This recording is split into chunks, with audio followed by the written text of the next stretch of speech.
Երեխաներ, այսօր մեր խմբի Ռիփսիմեի ծննդյան տարեդարձն է։ Ռիփսիմեն այսօր դարձավ 3 տարեկան։ Եկեք միասին Ռիփսիմեին հաղթենք քաջալերություն, անանգետիկ, ապրի բոլորիս հետ միասին խաղալ հետքիտալ, իր ճանապարհ ամբողջ կյանքի ընթացքում քայլի երբ նրանց ծաղիկների ներքո, արևի ճաճանչների ներքո մեծանալավ մարդ դառնա ու պիտանի մարդ լինի մեր երկրին, որպեսզի մենք Ռիփսիմեի շնորհքով մենք ուրախանանք ու հպարտանանք։ Եկեք ասենք շնորհավոր բոլորով։ Շնորհավոր,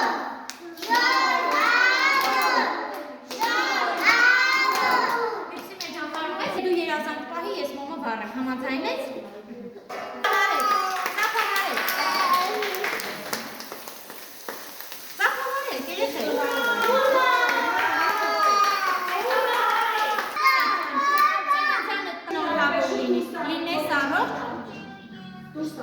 Հիմա կարող ես փչել։ Բրավո!